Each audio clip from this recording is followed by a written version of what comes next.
like lipstick on a cigarette. Put your finger on the cut and push it against it like I like the pain cause it keeps me awake.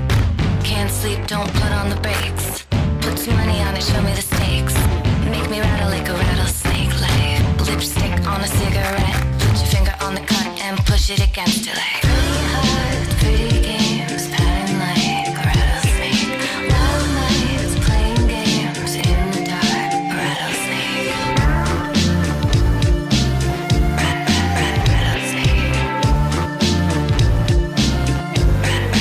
Rattlesnake. Two cars in a deadly race. Put your foot on the gas and push it against it like I wanna crash, baby, give me the cake. I wanna live like I'm dying today. Like one of the cars flying over a cliff. Put your foot on the gas and push it against it like put your foot on the gas and push it against it like pretty hard, pretty games, pattern like a rattlesnake. Wild nights playing games in the dark, a rattlesnake. Hello. Hi. I feel like that Steve Carell gif where he's like, "Oh, it's happening! It's It's happening!" that's basically what's happening. And I'm also like, I have two dogs who haven't seen me for hours, sitting here just like, and it's crazy in the house. Well, when you told me you worked later than you thought, I was like, "Well, that's it." But then when you pitched to me that it could be funny, I was like, "Well, then we're gonna." Yeah, why not? Well, now you've given Why me no not choice. do it when I'm like exhausted and I don't have to think about anything, you That's know? the best conversations Yeah, is when your mind is mush, because totally. then I who agree. knows what's going to be said. I agree. I mean, I'm still wearing the shirt I've been wearing all day. So okay, so what is your job? You said you work with a chef. What do you do? I mean, it's one of my jobs. Okay, we're gonna get to all of this because I have so Yeah. many questions. And Yeah. I've come prepared with my favorite coffee mug. Do you know, and I know you're an LA native. Do you know Chicken Boy? Wait, is it the one in Highland Park? It's the one in Highland Park. Yeah. Okay, yes. Yes, of course. They call it the Statue of Liberty of Los Angeles. Yes, A it's chicken boy holding a bucket of fried chicken 22 feet in the air. I would definitely liken it to the Statue of Liberty for It's sure. right, yeah, it's right there on the mug, the Right there. Statue of Liberty of Los Yeah, Angeles. that's a great mug. And look at this. I've got a Chicken Boy tiki mug. Oh my gosh, you're a Chicken Boy fan. That's so Uh, cool. uh, what's your other job? You said you have two jobs. Oh, being on a farm, working on the Oh farm. yeah, so I work on a farm and I take care of horses and sheep and chickens and cows. This is a newer job for me. Did you grow up doing any of that, like I anywhere grew up, near a farm? no, I grew up in LA. So I was born in like my dogs are just drinking like excessively right when I start talking, and I'm Perfect. sorry. No, that I adds to think the I ambiance. was I was born in the heart of Hollywood. I was riding horses when I was younger and I was pretty serious about it. So I love horses. I've done like horse rescue, and I moved from LA to the Hudson Valley because I wanted to get out of LA and like the bullshit that feels so real until you leave. And then you realize it's Yeah. just so busy. And I wanted to be, my dream is to have an animal sanctuary one day. So I want to learn how to do that. So why not just throw myself into the craziest experience ever? Well, I'm feeling that lately. And when you post your Instagram stories of like sunset in the woods, it takes me away. I mean it, it takes me away because I'm over here in the heart of Hollywood where Yeah. I'm hearing outside, you open up the window and it's blood-curdling screams. Yeah, I know. That's what, I know. And it's like I lived there my whole life. So I never thought I would leave, honestly. And I also didn't realize like how much my nervous system was just fucked up because there's just constant stuff around you at all times. yeah. Electricity, fireworks, like crazy people, cars, traffic. The energy is like, it's exhausting. And I swear my nervous system healed her here, just like Where did you being. live exactly? Were you in like in the city or where? Yeah, I mean, I was in Silver Lake for most of my adult life, and then my last year in LA, I was in Highland Park, Montecito Heights, and I actually would have loved to, like, that was one of my favorite places that I lived. It was just so different than anything. I was always in like Silver Lake, Los Feliz area, and then it felt like new, like a new place for me. What did your parents do, or what did they do? Were they in the industry at all, or what had you No, but interested? they were in the art. So my dad had a gallery, a photography Oh, gallery, and he opened it in 1975 and oh, had wow. it. It went for about 20 years, and it was on Beverly Boulevard across from El Coyote for a long time. Oh, It wow. moved, Okay. yeah, he moved sort of all over the place. It was called Stephen White Gallery. My mom and him started that gallery, and they ran the gallery together. And Wow. so I was like in the art world, but I was definitely still surrounded by industry people just growing up in LA. It's like impossible to not be. So that would have been, it's like right next to the New Beverly is where that gallery would have been. It was like right across, literally on Beverly Boulevard across from El Coyote, which is Wow. like my favorite restaurant in the world. Mine too. Really? But That yeah, makes me so I happy. I mean, my mom was like pregnant eating with me in her belly there. Like it's part of my genetic makeup, I think.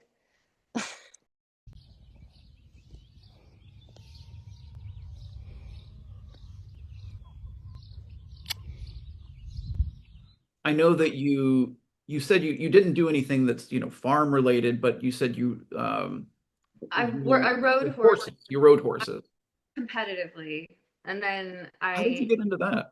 I was just a kid. I was super young. I don't even know. I think I had a friend who was doing like riding lessons, and I went, and then I kept doing it, and I did it until I was like 16, and I had like a tragic my death with my horse, and I kind of like pulled back Mhm. from it because also on top of it that being traumatic, I was like a teenager, and I kind of wanted to go like out and do not have responsibilities. Uh, so there was like a weird thing happening where I just gave up riding in that moment. But so yeah, I really just wanted to get back to that.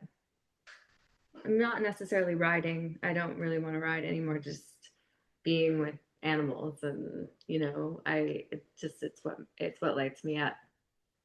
It makes me happy. When we delayed our interview, I'm glad that happened because I had no idea. I kept deep diving and I found Dirty Girls. I had no idea this movie even existed.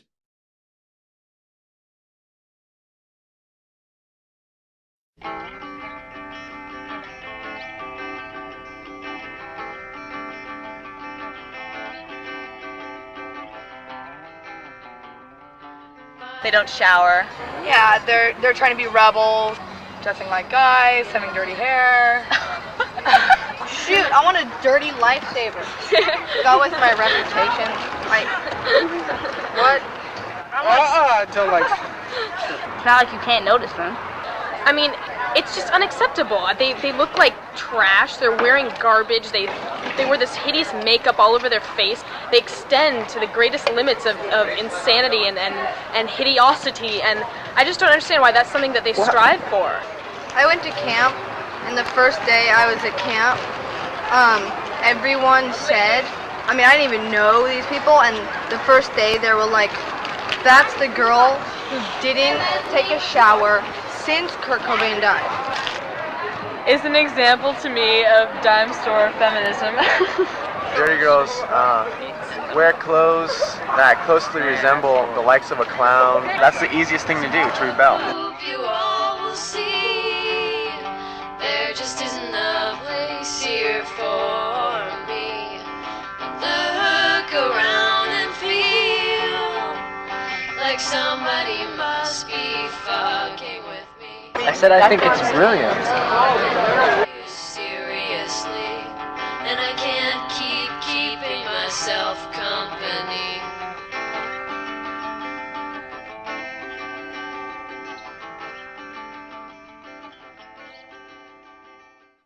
I did not know about it, but it's fascinating. It seemed, yeah, that it's quite a time capsule. Was it big enough of a thing, or what was going through your mind when that was being made? Was it something that was like fun for you, a positive experience, a negative experience? It was fun. I mean, I was so young and just I had no idea what was. I was like unconscious. I didn't know what was going on. You know? I was just like, I had my friends, and we were that group, and we were, um, notorious and for being like trying to look like Kurt Cobain or whatever. And I remember being filmed, and it was fun and funny, and I didn't really understand what was going on. And then I don't think I ever felt like truly offended by anybody. Like, Mhm. I don't remember feeling like that. I just don't think we cared. I just don't think I cared, you know? But yeah, it was wild because he just made that for his senior project. And we were in 8th grade, and then he put it out 12 years later on YouTube, and it just like blew up and went viral. and and I was like, what? Like, I'm 13, and this is like the most awkward version of me ever. But um, but I think it's cool. Yeah, those are really Yeah, cool. I yeah, like it's pretty cool. I like the photo you posted saying, "Here's me wanting to be a 13-year-old Yeah. Cobain." Oh, I wanted to so bad. Fully obsessed. Fully.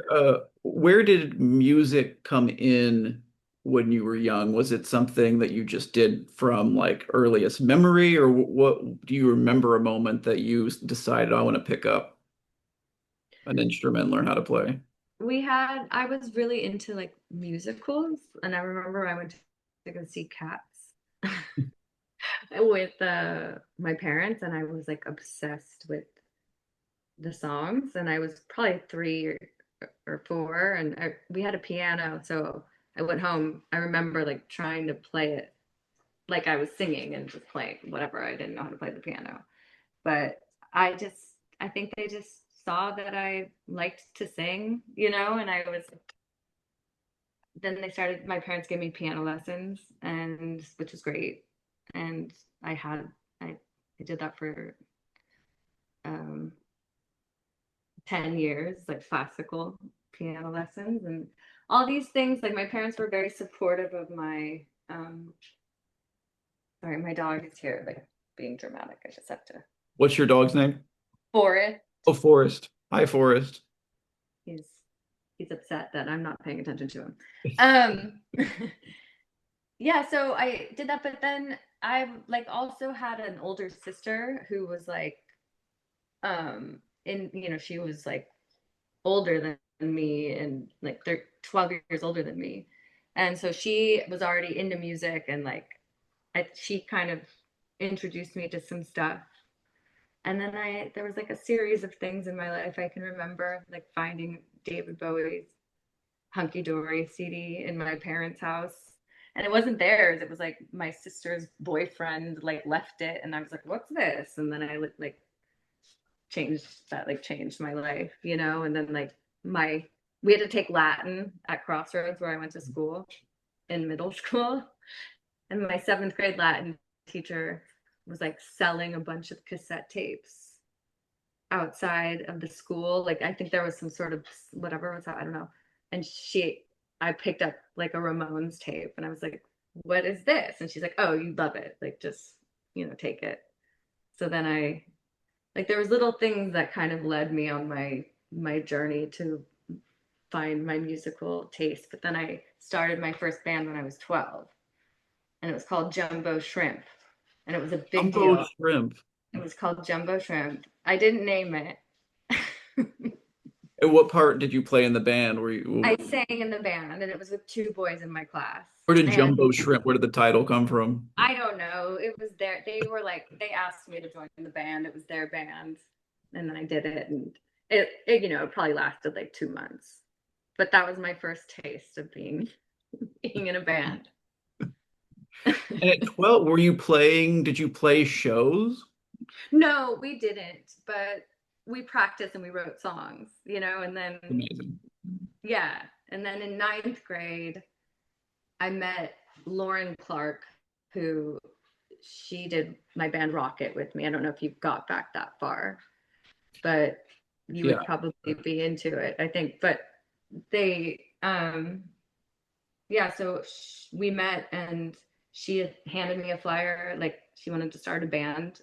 We were sitting at school and I was like, I'm a singer, I will be in the band. And that's how that all started. So we started playing shows when we were like young.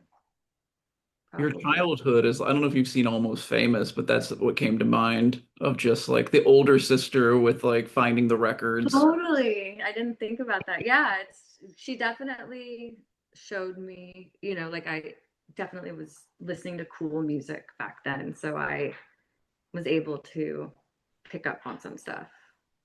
But yeah, and then I've just always played music ever since in one form or another. I guess, I mean, if you're 12 and you're in Jumbo Shrimp, I imagine you're already thinking about like like this could be a career. This could It's be interesting. I don't know. I don't know. It's weird.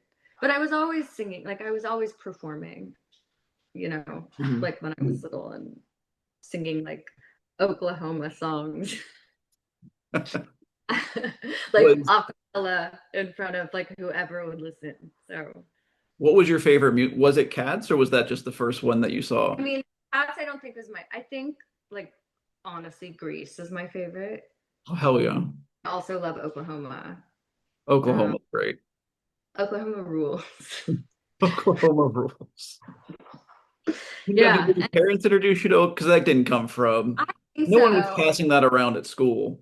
No, I don't know where it came from. Yeah, I don't know why. That and like Grease 2, I was a giant fan of. Like I, it rivals Grease 1 for me. it rivals for me. It's- And Stephanie Zanoni was like to this day is still my fashion icon of the world. And the songs are so good. They are. And It's so different. I don't even think of it as Grease 2. Like I don't think of it as the sequel to Grease. It's its own. I agree. We are on the same page. Going back to Rocket, when did you form? Was that the first? I don't want to say real band because it's all It real, was the first real band. but the first. No, that's the right word. It was the first band that we like I took serious. We actually tried to do, and we met this guy Jim Freak, who he's like at the time was like very big in the music scene, and he had like he would write for the New Times. It was like the LA the Times, like little magazine that doesn't exist anymore. Anyway, and he would write like music, like a column and about live music and bands. And we were like 16 years old and we were going to this place called Spaceland, which was like was the Satellite, and then the Satellite closed. So that was in Silver Lake. And we used to go in there and pretend we were 21. We had fake IDs and like just go to Spaceland all the time. And we met Jim and we told him we were in a band. And then he was like, let's make a record. And we were like, okay. And we made a song with him. And yeah, and then the rest was history. I mean, we did a lot. We did like 8 years. We put out 2 records with Jim on his label, Tina Side. And we toured. We were on a very cool reality TV show. The next Great American Band. Don't ever look it up again. I haven't watched it. Can you He watch didn't the say episode? anything. There was nothing that was just said about the show. What makes you feel that way? Oh, it's just that the videos are pain. And like, I was like we were like young punk rocker. We thought we were, we felt very, That's cool. yeah, we just felt like it was not our place really to be on that show. Um, and we actually took our band really seriously, and it was we didn't realize like how scripted and like, Oh, really? What were they having yeah, you do? just, it, Was it I like mean, a real world, or was it like actual like no, we're it gonna show you was the like drama? American Idol for bands. It was only one Oh, season. okay. There was um Sheila E. was a judge, and Johnny Resnick. Johnny And Resnick. then we weren't that great. Like I wasn't at like we were still kind of starting. We were fine. We were good. And we were very like loud and punky when we first started. Just messy, like the beginning of the Go-Go's. Like it was just, but we got cast in the top 10. So that's the thing. We also knew we were already on the show, which is what I found out happens all the time. Sorry to break the news to everybody, but everyone's pre-cast. and then and then they were just brutal to us and to me especially. And it kind of like we were like, this is our baby, and you just on national television like The made judges it. were brutal. Yes. Not Johnny Resnick. Was Johnny Johnny Resnick Resnick? hated me. Johnny Resnick hated you? This is Yes, a great story. I know. He called me a prima donna in What? an article. Yeah, I don't, and I didn't even know him. Like, we didn't even like officially meet. He was just judging He's like the us. first Simon Cowell. I had no idea. He's just out there insulting new bands. I mean, it was crazy. Sorry, I have to move because I have to plug this in. Yeah, and like I don't know. I think that I was sparking some sort of like something in him because maybe we were young and we didn't give a shit, and he was all weird and drunk, and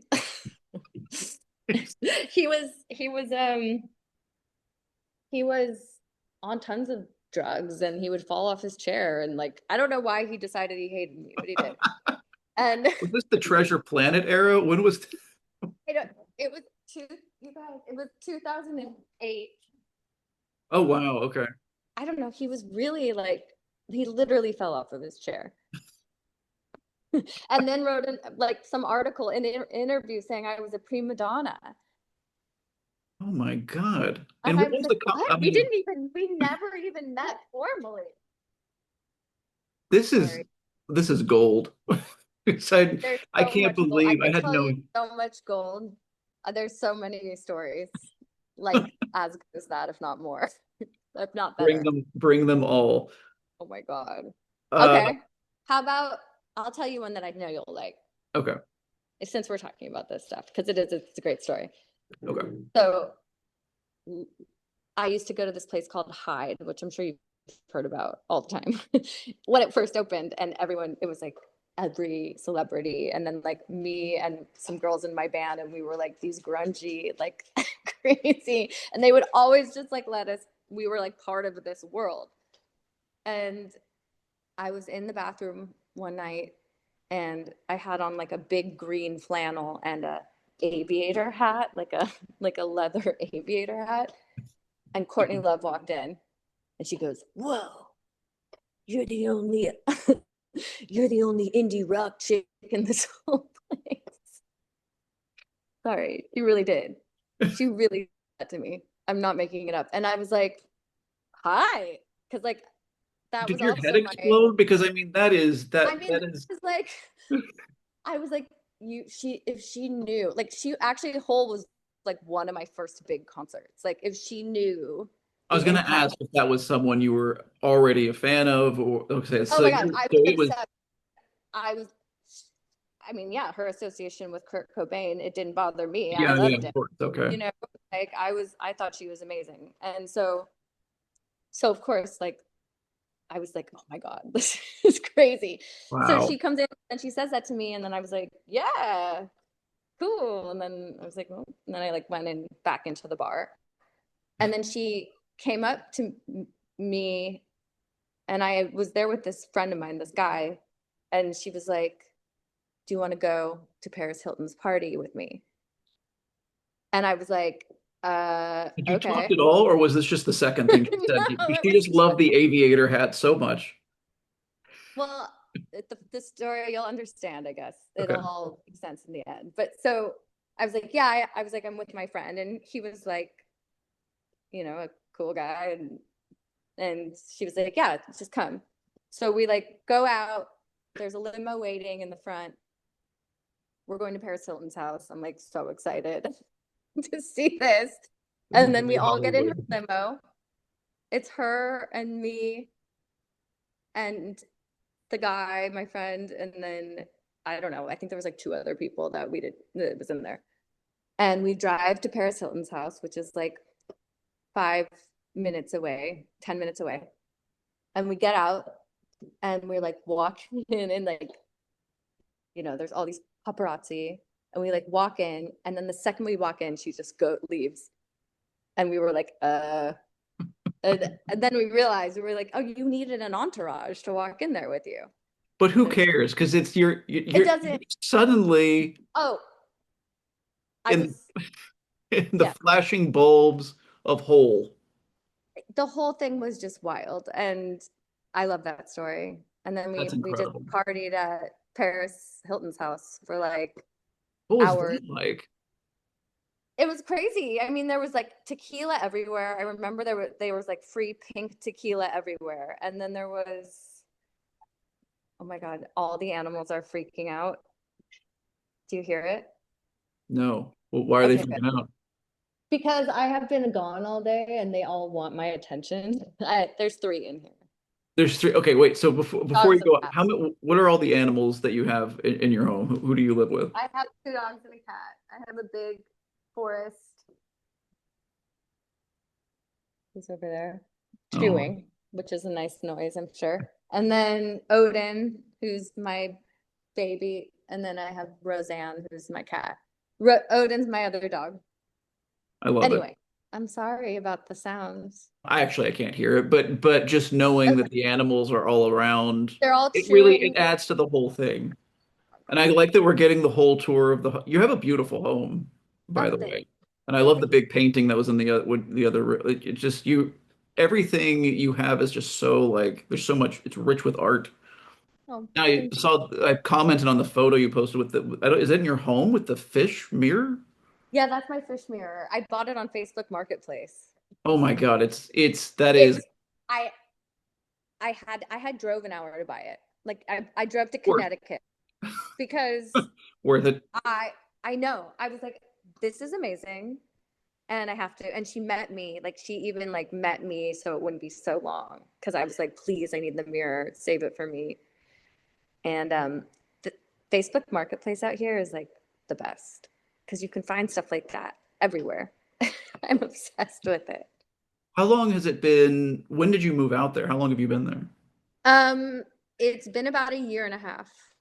Okay, so not that long. Yeah, a little, I mean, I guess a little more. It was October of 2024. Okay. So yeah, almost 2 years, close to 2 years. What drove you to saying, okay, I'm going to the other side of the country? I was just miserable in LA, to be honest, and I had done so much. Like I did it all. I did everything you could do a million times over. I had the same group of friends forever, which was great, and I love them and I miss them. Mhm. And it was hard, but there got to a point where I just wasn't even motivated to go do stuff, go out and like be social because it was just such a pain in the ass to go anywhere. Even though I have friends here, it's to just get to their house just feels like, oh, I need to take a vacation day to do I that. know because it's so true and it was starting to feel like that for me and I I had signed this lease. I had moved out of a place I'd been in for 10 years, signed a lease for a year and my lease was coming up and I was like I could just do it. And I I can do it right now. Mhm. I can do it and I can rent a place. I found a place. I like called and I told myself if they give it to me, then it's my sign to go. And I like didn't hear from them for a week. And then she called me and she was like, "Do you want the place?" And I was like, "I have to sleep on it." And then I woke up the next day and I was like, "It's a yes." Like I didn't have any, I just knew it was a yes. And all the doors opened. It was meant to be. I drove across country with my dog and my cat Wow. in 6 days. I did like six days and it was crazy. And I do not regret it. I came back to LA in April for the first time since I've been here. And it was great. It was exactly the same. And I felt exactly the same when I was there. I was like, Mhm. I want to see my friends. And I was driving around the whole city seeing, but I was like, I don't want to go to Eagle Rock and like go to the party. And so I was like, I just want to go home and go to bed. Like I'm not, and maybe it's growing up and getting older on top of it, you know, you're just like, Mhm. it's not exciting. But I feel like everyone feels like that Mhm. days. I think Yeah. it's just a heavy world we're in. Well, it's a different world today than it was when you were here. Even 2 years ago, it Oh my feels God, I missed the fires. I got here 4 months before the fires and I felt like horrified. Like it because was I can't believe like the biggest tragedy to happen. I wasn't there. Like I felt so like it was so painful watching it from afar and not being able to like do anything. in the back of my mind, I'm terrified of earthquakes, and I just think about what am I doing in a 100-year-old building on the ninth floor? This is I've got to Uh, get out of here. That's another yeah, thing. But I I think opened you gotta go to Nevada and same thing. If you need to, you know, LA's always there. It exactly. doesn't, if it sucks, you can always come back to LA and not live on the ninth floor. I'm sure people do. I know people are in LA meditating, but there's just something about being away from the city, like you said. I don't even think about kind of like the energy of just everything affecting your I nervous mean, system. there's just not nonstop cars, planes. Like Mhm. if I hear a plane here now, I'm like, what's that? I'm like, gosh, I'm like run outside and I'm like, I'm like terrified because it's so abnormal. Mhm. If there's a helicopter, it's like I've literally seen like two helicopters since I've been here. You know, it's not. And then I realized like how crazy it is that we're living just surrounded by so much light and electricity and smog and like sadness and Mhm. pain and you know, it's like here I can just be in nature and it's everyone's so nice and it's That's beautiful. I miss. I mean, it's not like people here are awful, but there is the difference on the East Coast. Oh, it's different. I Once mean, you've lived there, you get it. Yeah. yeah, and it's more community based. It's like I Mhm. think LA for me, I realized was a lot of like, who do you know and how can you help me? As opposed Yeah. to here, oh, like where, like what do you need? Like, you know, what are you looking for? I mean, the first people I met here at the dog park, they like helped me find a job and like guided me where to go, you know? And I was like, this would never happen. And I You're like not. people can't have my job. You can't Those- have, you know? And like hold on to their secrets or like how can I help that person? It's real. It's like people don't want you to know. It's And it's all so very well guarded. and it's just weird. And the And moment you do stupid. anything, it's suddenly you're surrounded by people of like, oh, like, how did you do that? I want to go.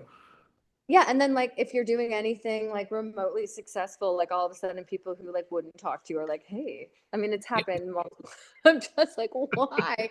You guys are so I'm sick of it. It's just not Mhm. for I think I was born in the wrong place. I really think I should have just grown up on a farm and never left. But maybe it's best because now you can appreciate it to its Yeah. fullest that you may not have appreciated it growing up. I mean, again, we had the reverse experience. No, I that's true. there and I was like, There- I got to get out of here. I got to get to the yeah, real, got to get where to the, everything's happening. but it's not real. It's No, so much the real. furthest thing from It's reality. not, and also like playing music here has been such a gift and like such a nice experience. And people, we've had to play shows for 3 hours and like 2 hours with Sparkbyrd with my newest band.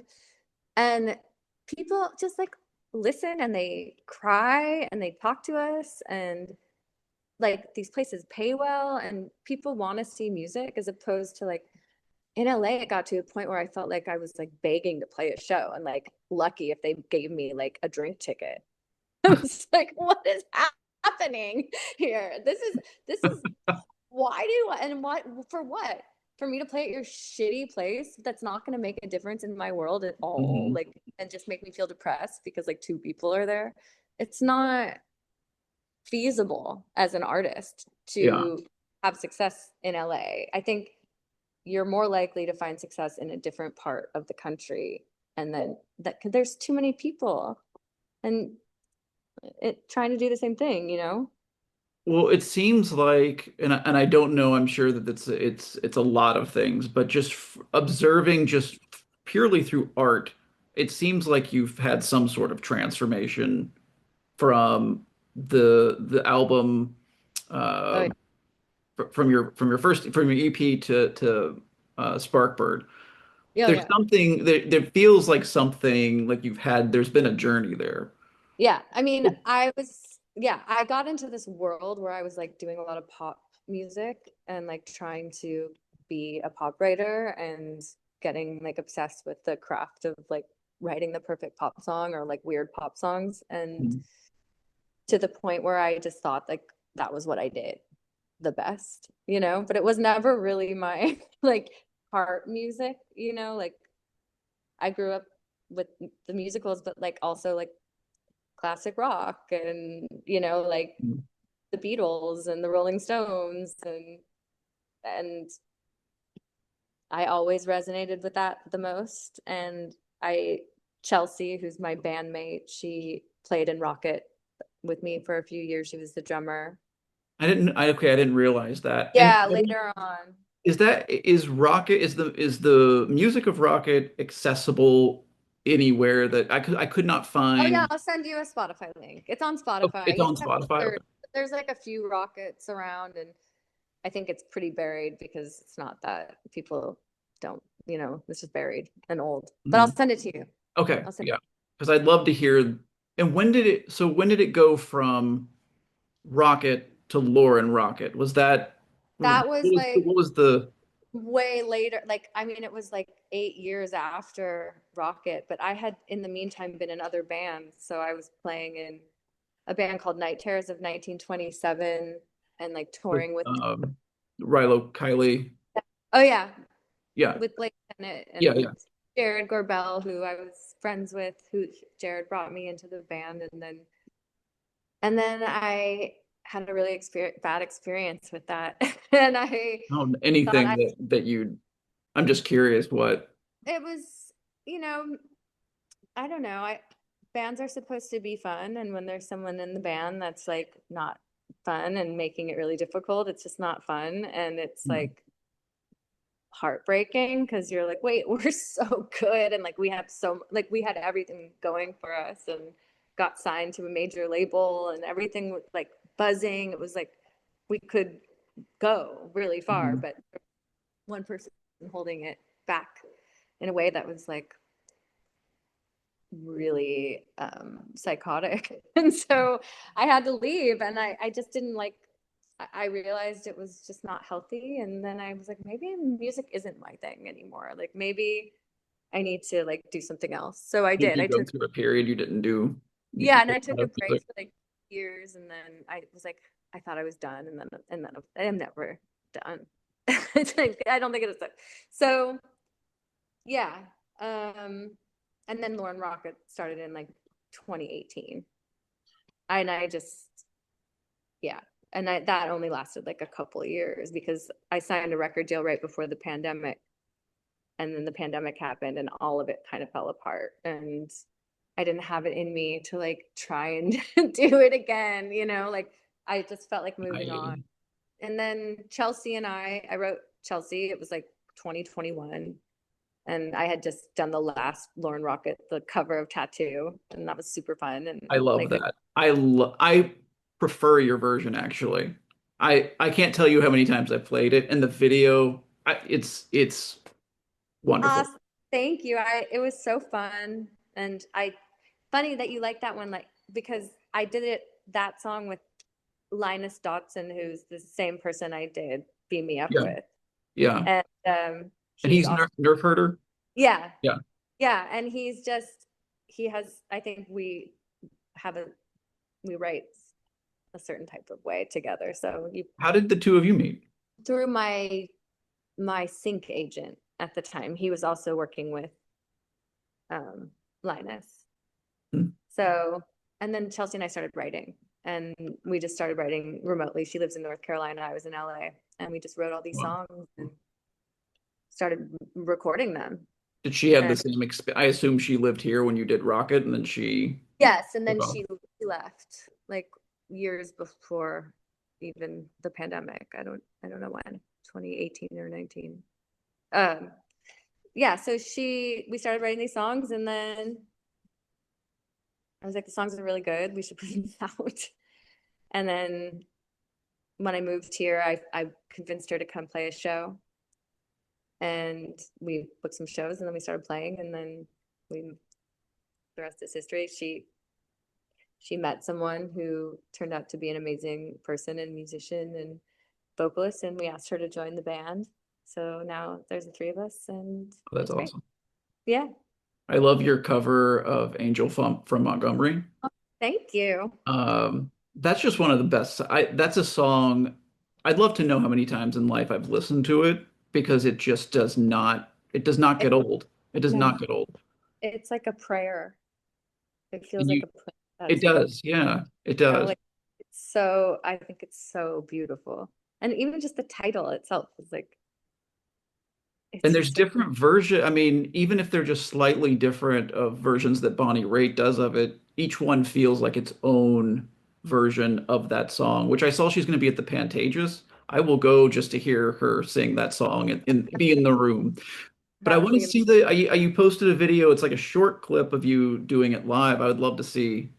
oh yeah. I would actually just love to be in the like see a concert of you like in the room on stage because if it I, just the taste of it through the videos and just through playing it, on Spotify is one thing, but yeah, I love that idea, what you're saying of like people wanting to be there for the music and not being there for People a are there for schedule. the music, and they are listening intently, and they are Mhm. staying, and they are thanking us and talking to us and asking us questions about why, like, oh, I heard you said this in this song. I'm like, you listened to the lyrics? Like, what?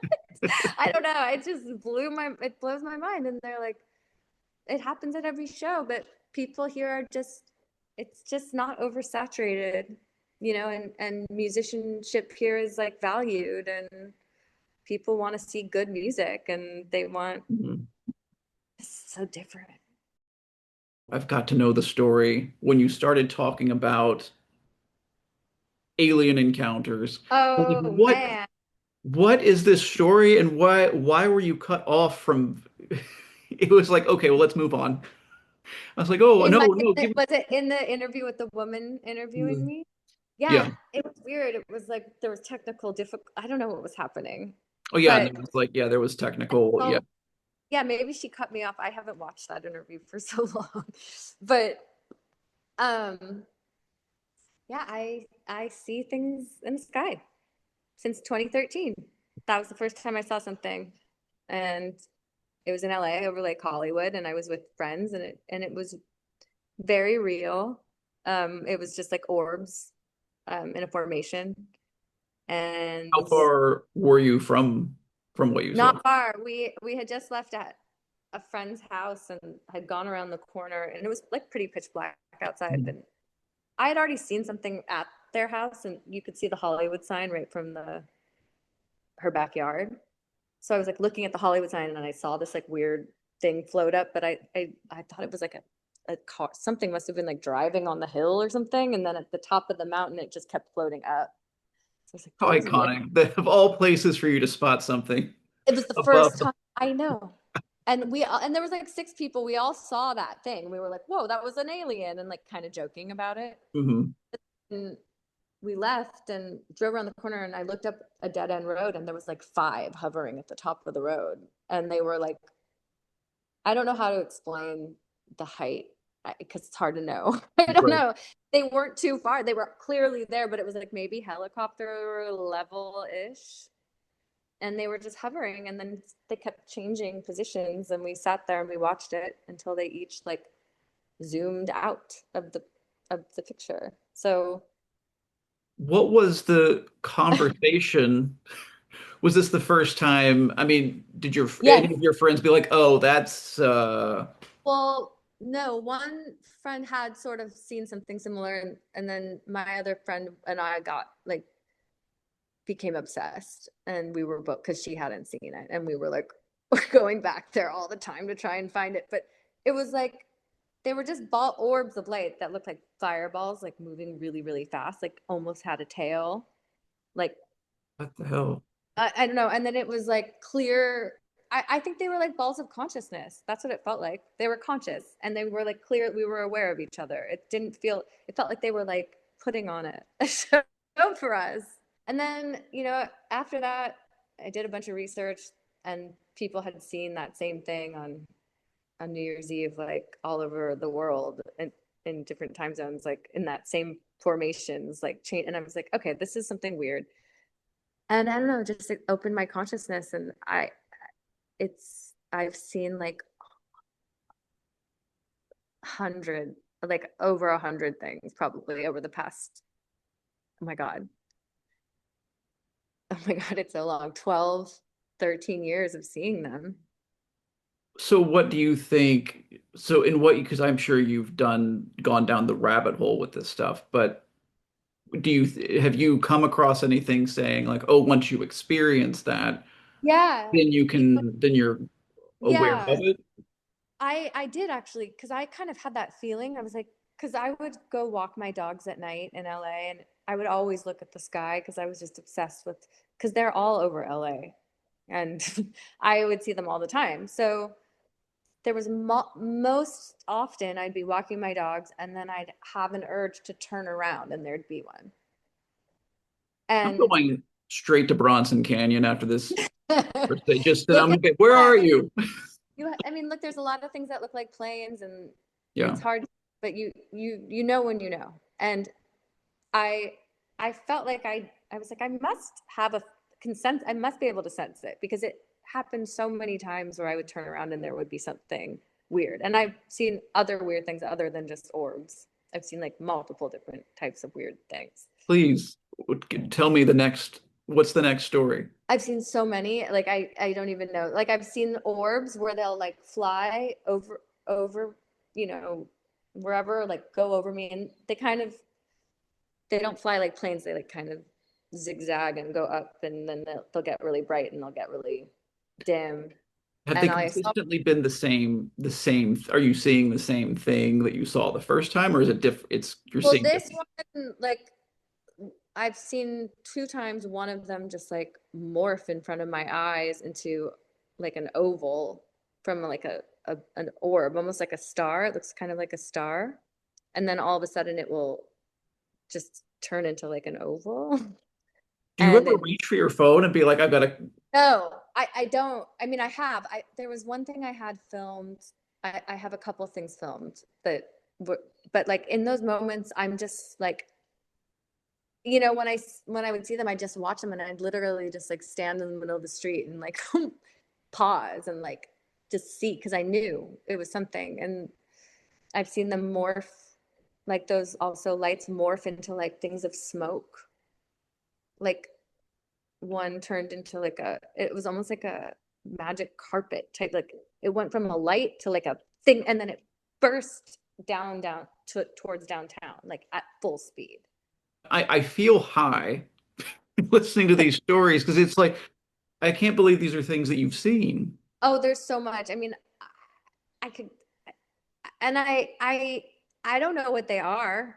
Whatever I'm seeing, I've seen the weirdest shit, and I've just accepted it. There's like this gold one that I've seen a couple times with the same friend, and Mhm. it's like looks like this like cubes of gold, sort of like in a like a you know like a I don't know. It like moves all like weird. I don't know how to explain it. Almost like magnetized, like how it Mhm. moves across. That's really weird. What does your friend say when you're seeing Both are like, we're both like, that's something weird. Every time I see something, it's something weird. I Yeah. have no, that's all I can say. Like, I know it's something not of this planet. I'm tapped into something. And I've had friends who have also become more tapped in because I'm with them and we'll see something, you know? Mhm. They're like, oh, you know, and it's just once your consciousness expands and you believe it, I think you're open to seeing it. But I do think I have a weird alien connection because I can sense it. The bummer of it is that since I moved here, I I've like barely seen anything. I would see them in LA Everyone and wants to be in LA, even the aliens. I mean, it must be They'll fascinating. eventually move out. They'll say we got to get out of here. It's too Go find boring, some. but also I'm not walking my dogs at night here, so it's Mhm. different. You know, so I don't know. I've seen a lot of more stuff I can tell you about it sometime. I'd love to. This fascinates me, and we're living in a weird time where the White House is releasing Roswell files, I guess, I don't even pay attention to it because it's but so it's probably bullshit. it's like performative. It's I mean, performance. Yeah. yeah, I don't know. I never pay attention to like when the government starts talking about UFOs because whatever. I mean, great. Right. I know there's of course there's UFOs and of course there's aliens and of course, you know, and We've I never been in a time where it's the president is saying, I've got the dirt." It's a stupid well, time we're living in. yeah, I We're living mean in a stupid. there's never been a time where there's been a president who said so many crazy things. Let's face it. I mean, Sometimes I think that's I've died and this can't be reality. it's a whole new level. I mean, from what was it called? The Apprentice to the Yeah. Oval Office. I mean, you're fired, remember? That was a great show. I liked him then. Well, yeah, because he was doing what he was born to do, which is That's just what he be was born a to do. reality television Yeah. asshole. So here we are. But here we are, Mhm. wherever here is, here we are. And but you know, living here and being out of LA takes you out of it too, because I don't see any crazy shit around me. And I don't, it's nice to be in a bubble and just be like, oh, I'm gonna go hang out with the sheep and write a song and play some shows and not live in the world of horror, you know? Do you find yourself, because I know you're on social media, obviously, but have you had to tame your social media to remove yourself from that No, as well? I, no, I mean, over the winter, it was a really brutal winter, and I definitely like went too deep into my phone and like news and TikTok and watching like way too much stuff.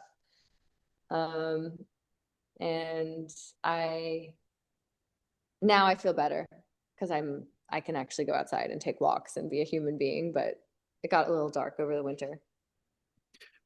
You can almost hear it in the music.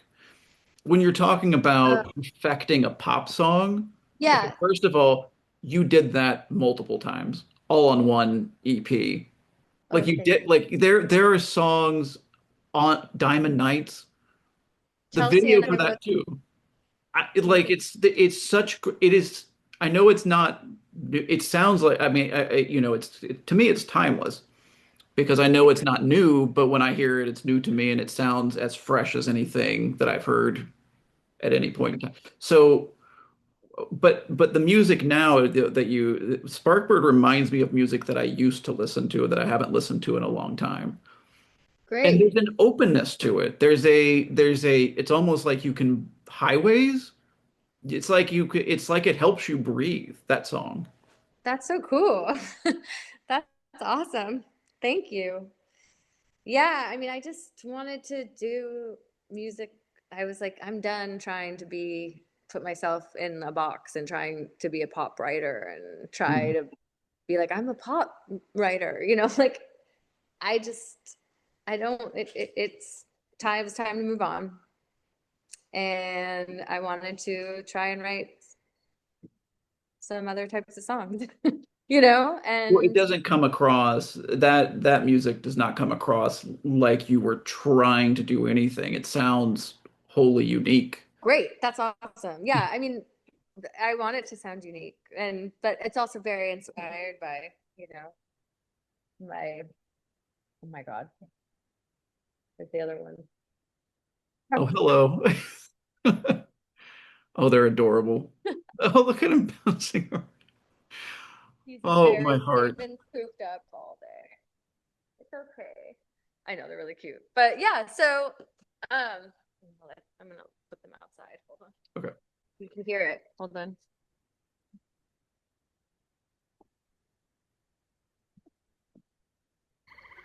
I actually can hear it. Oh my God. It's the frog serenade. Wow, it's so clear. The frog choir sings for me every night. Oh my God. There's like a billion frogs. I have a giant pond at the bottom of the backyard, and there's like literally a million frogs singing. Wow. You can't have this. Well, even in Hmm? California, I can't imagine you having anything remotely like this in California unless you're No, it doesn't exist. I mean, maybe it does exist in for the like, super rich and probably they, yeah, but or in like Topanga or something. yeah. I don't. But anyway, yeah, anyway, I just wanted to be more authentic. And I was authentic at the times I wrote those other songs. That was me then, but I grew a lot over the past few years, so I felt Where, like that wasn't me anymore. where did meeting Kansas come in and having her collaborate making music videos? Maybe she responded to something I was, I don't even know, or maybe someone had introduced me to her stuff, and I just reached out to her because I knew she shot everything on film and she did really cool stuff, and she was like, "Yeah, let's do it." And Was it that's what happened. Beam Me Up the first or was Diamond Nights the first? Diamond Nights was the first. Diamond Nights was the first, and then Beam Me Up we did a year or two later. But I also was in that movie, Cuddly Toys. Cuddly Toys. That Was was and that came after the videos?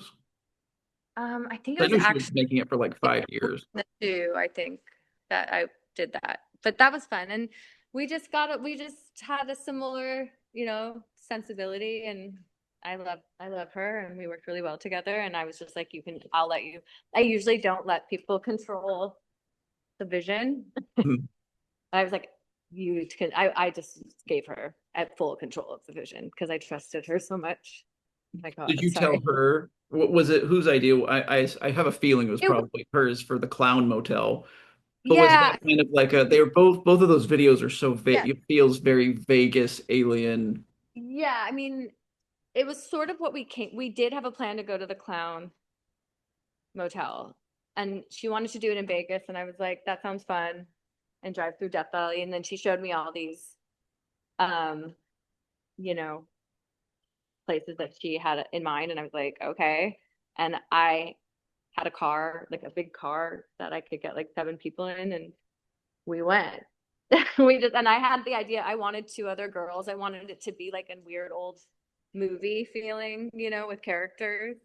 Well, the eye patch just really I said know. that. And being in the cemetery and like it's just so many cool shots. There were so many cool shots, and those were all, I mean, those were all Kansas. I can't take credit for any of them. I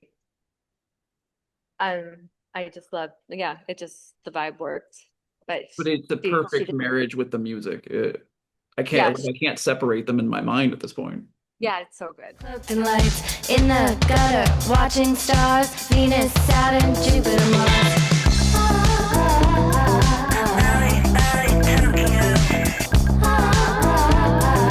Anywhere that you wanna go. I know, she killed it. She's so good. And then same with Beam Me Up. She has like, well, I have this whole idea and she like with the dress and all. I was like, okay, I'll do it. Let's just do it and go into it.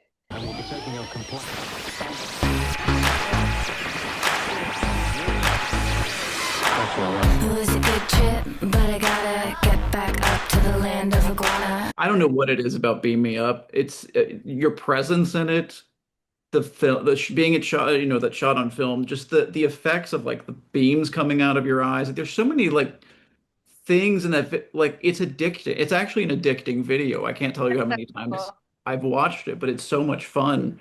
Love Did you it. spend the night at the Clown Motel, or was it just a stop in We and did. We did. was that And creepy? it was really bad. Yeah, it was horrible. It was really bad. It was gross and dirty. And our poor, um, we were Neva, who was eye patched, and Marion, who had the red hair. We were all sharing a room, and in her bed there was like weird like beetles. Beatles? Yeah, and it definitely like felt like people had been murdered. It was weird. Like the guy checking you in was like another level of like horror movie. Like his shirt was all dirty and like soiled with like sweat, like dirty sweat. And I was like, is this really the person checking us in? Like it was like out of Texas Chainsaw Massacre. That's Uh, perfect. yeah, so it was cool. And then we woke up. I was like, oh, there's a graveyard, right? Like I don't think we even clocked it when we drove in that it was right there, you know. So anyway, it was fun. What was the last, and I'm going back to this because I'm so fascinated, but what was the most recent encounter that you've had where you felt this was something otherworldly? I saw a weird creature, Oh, a creature. yeah, in the sky 3 times in Montecito Heights. Please give me And the, yeah. What's the story?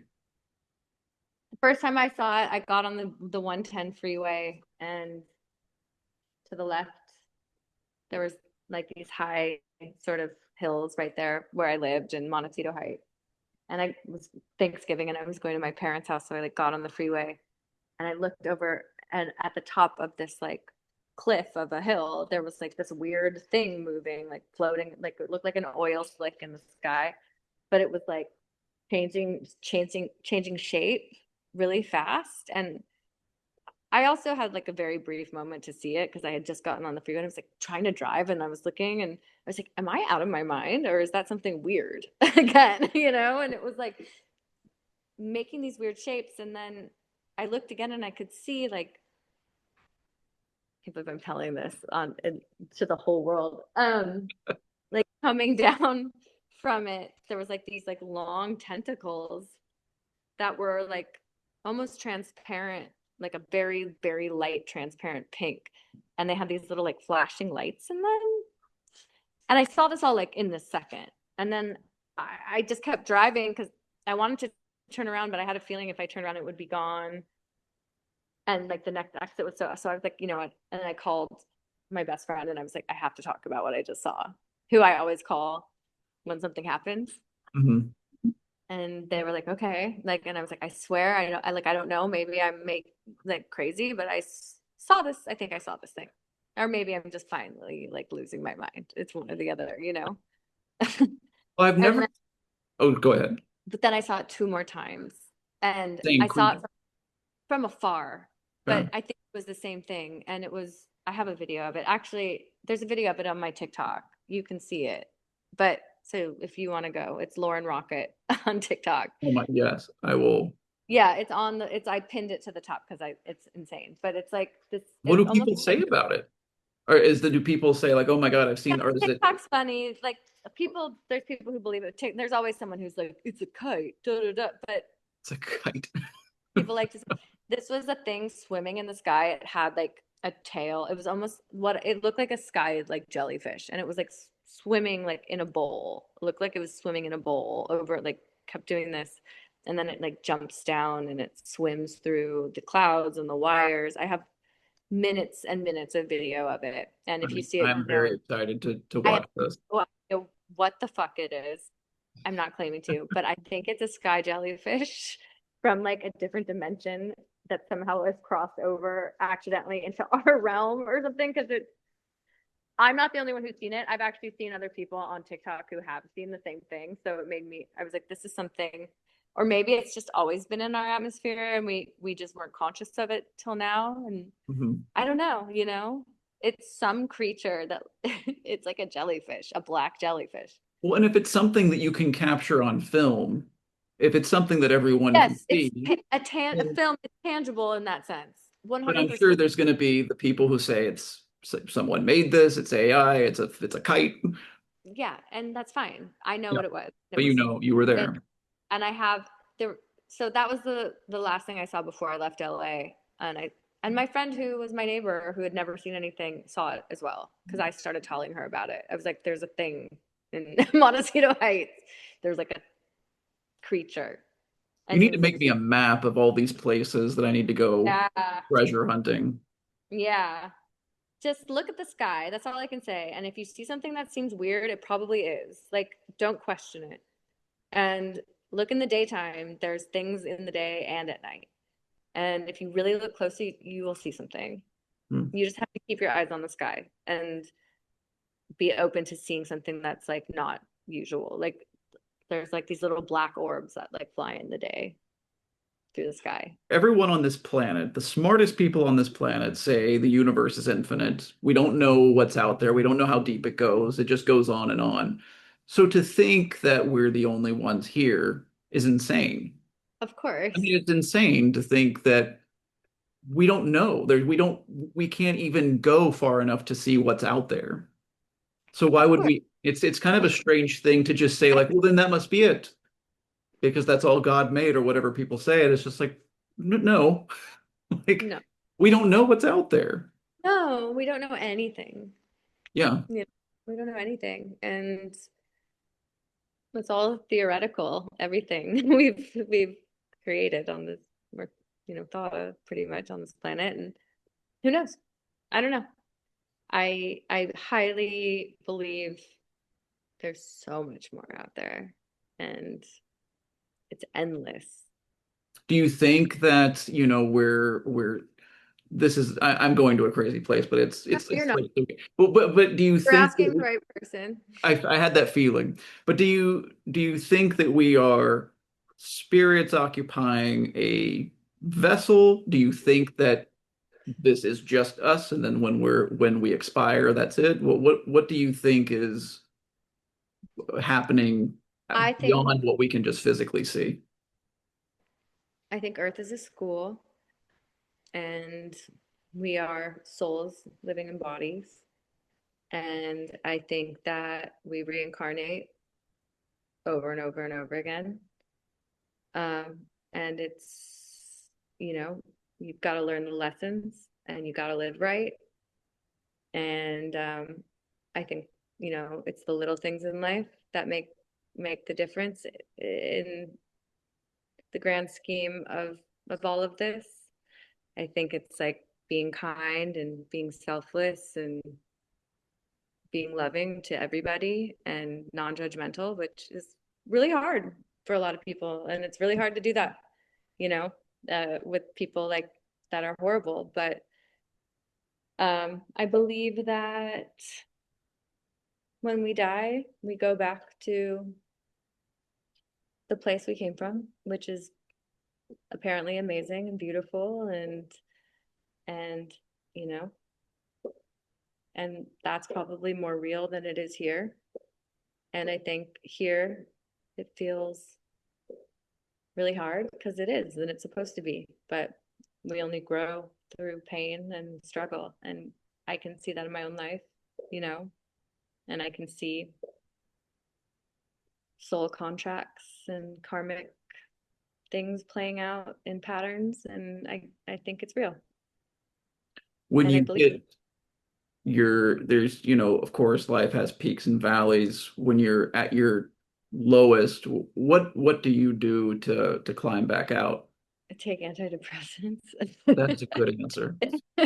I do. I mean, I at my lowest, I mean, I can get pretty depressed and I've always come out of it, but I think that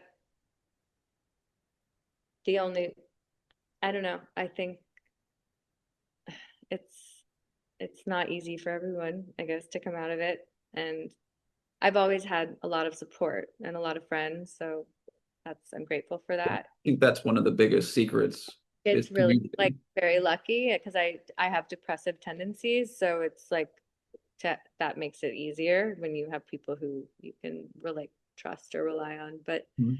yeah, I mean, I don't know. I did a bunch of yoga and it changed my whole life and it made me a more balanced and I, you know, spiritual and calm person. And I recommend it for everybody. I think especially for artists, uh, there's something when it comes to the struggle, it's even harder because you're bearing your soul so often Hmm. for a living, I Hmm. guess, or an attempt to make a living.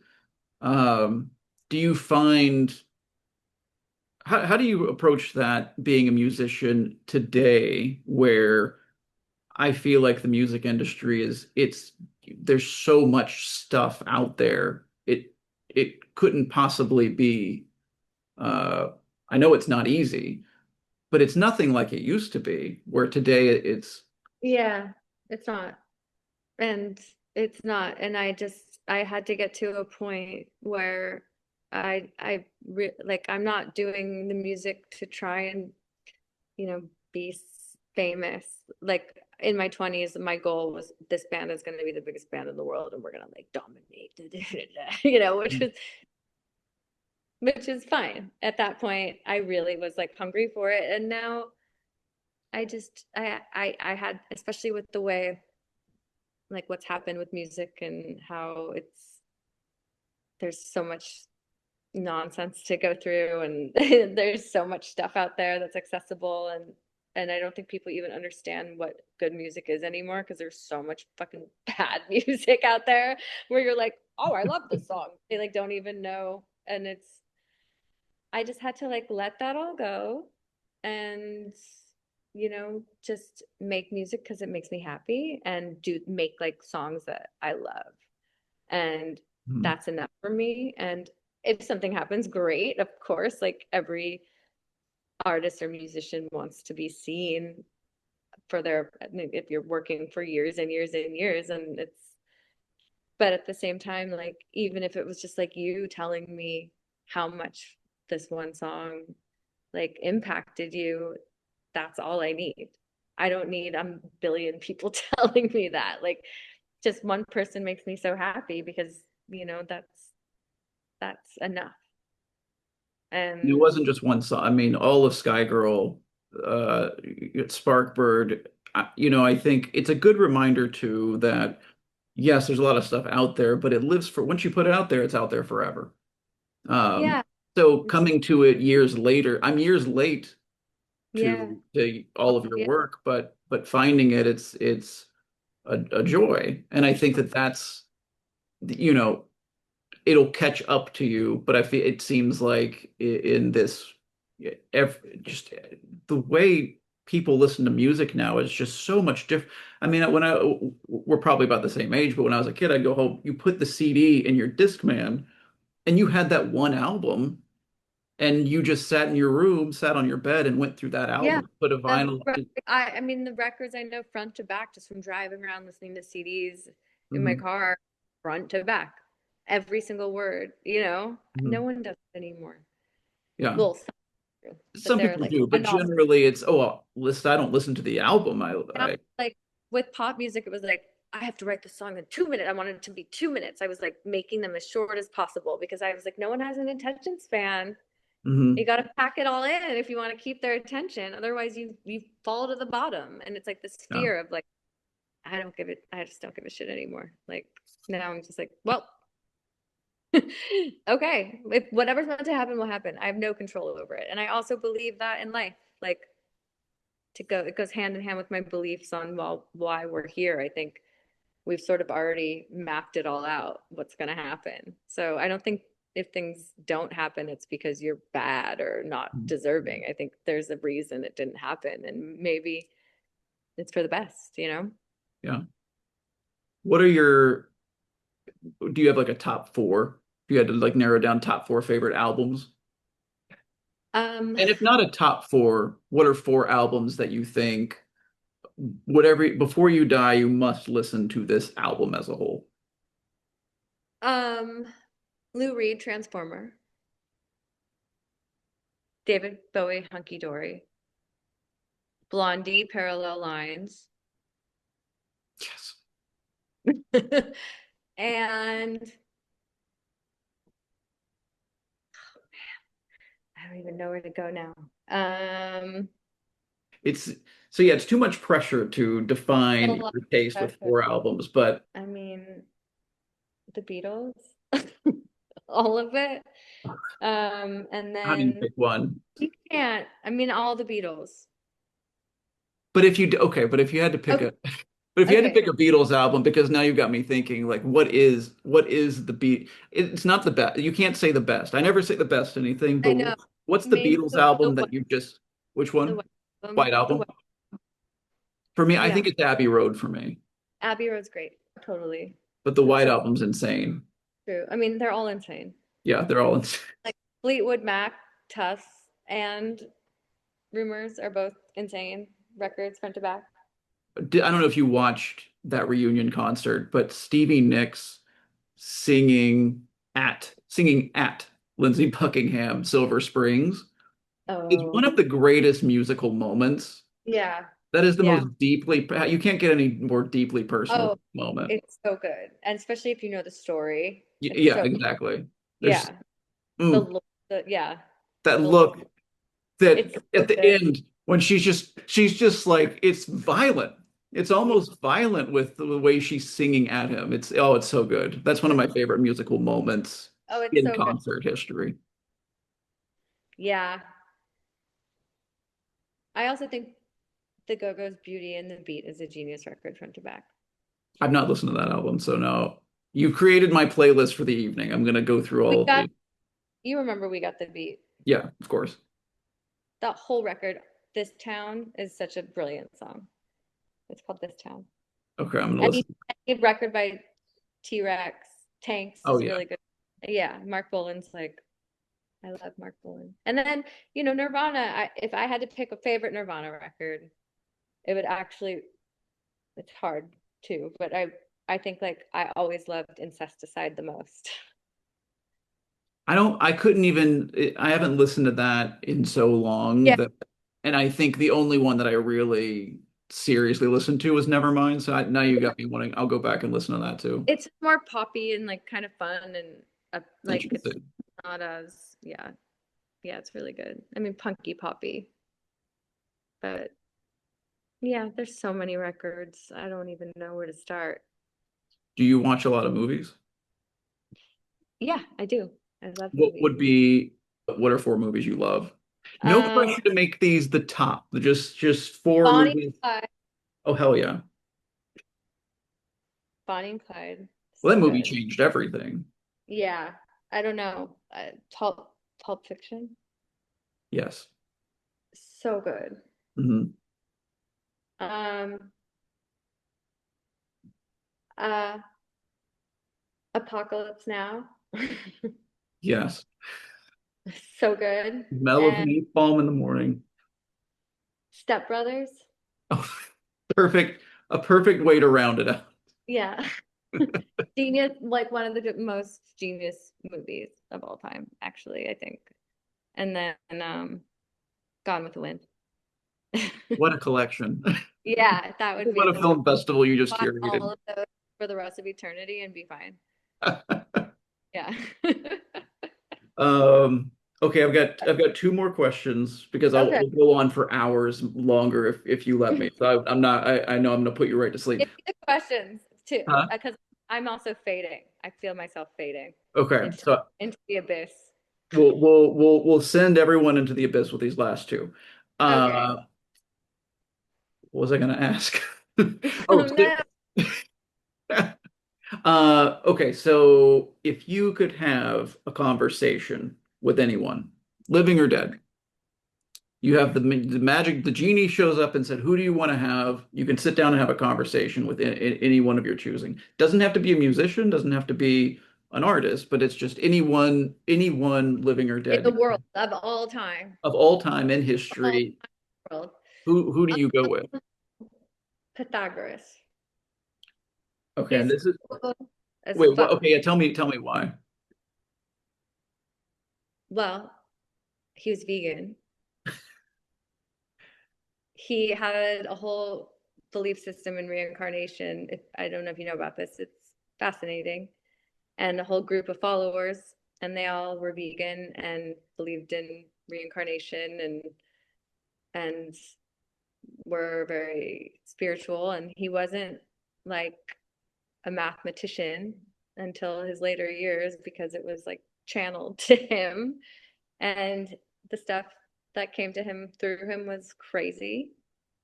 And I would love to just know what was going on during that time. That's what I think, who I think I talked to. I'll see if we can make that happen. Thanks. Thank you. Do you read? Do you spend a lot of time reading? Yeah, I love reading. What's I would, the last thing that you read or that you're reading now? oh my God. He's very upset. I'm sorry, I'll be done in a second. I have to have, I'll just do this I together. know I've tortured your children. I'm so sorry. I know. He's a big baby. So He's very big. Oh, my heart. He's really upset right now. I have to like calm him down. Oh, He's a very emotional guy. you'll have to give him a biscuit on my behalf. Like, who is this voice that's keeping me from living? um, I just got this book. I'll show you.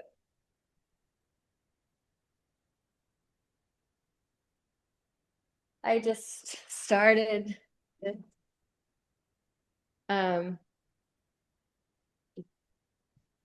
The Stars, the Snow, the Fire. And it's by John Haynes, a memoir about 25 years in the Alaskan wilderness. It's really beautifully written and it's interesting. The stars, the snow, yeah. He spent 25 years in the wilderness? Yeah, in Okay. the Alaskan wilderness, and it's very poetically written. You sold sorry. me. Oh, Yeah, so that's what I'm reading now. okay. And I snuck an extra question in there with the book, but my last question is okay, let's say Movieland Video is not a real place, but like, it's just my apartment. But if I had a store and I had a wall of fame that everyone not only sign, you actually, you carve a message into the wall. What would be the message that you'd leave behind permanently on the store wall? I don't know that you're putting me on the, oh my gosh. I would say, oh my God. Hold on. Oh, they're gonna walk on the computer. It's a whole thing. There's a whole thing. There's Odin. Hi, Odin.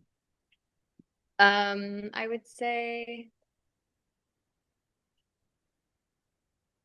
be kind and carry on. Love it. I think we need to practice more kindness in this It's world. so simple, but it changes everything. It does, and it ripples, and it's Ripples. painful to see how sad and scared people are to be kind sometimes, especially in LA. When you're kind to someone especially on the street in LA, it catches them off guard. It's actually a fun experiment to go Oh, out and do something nice because they don't know what to do with themselves. I've done it. I used to practice smiling at people on the street and to see how that would go. And most of the time, they wouldn't even look at me. It was too uncomfortable. They were like scared that they weren't going to be cool or something if they said hi, or like so insecure to like show any sort of like vulnerability. I love that. And Let's all here, try. yeah. So try it. It's fun. Thank you so much for coming home from a day of cooking and spending longer than you anticipated. Oh, thank you. I had a very nice time talking to you. It was fun. This was so much fun. I could have gone on much longer, but you'll be snoring before I. Baby, in those bright lights, love me like a reptile. have a good night, and tell the dogs I'm sorry. Give them as many treats as you can to make up for it. He's You hear that mad. you're getting all the treats. I'm sending you a crate of treats. Oh, he's really getting to that smell. It's like I'm just gonna eat this carpet until they arrive.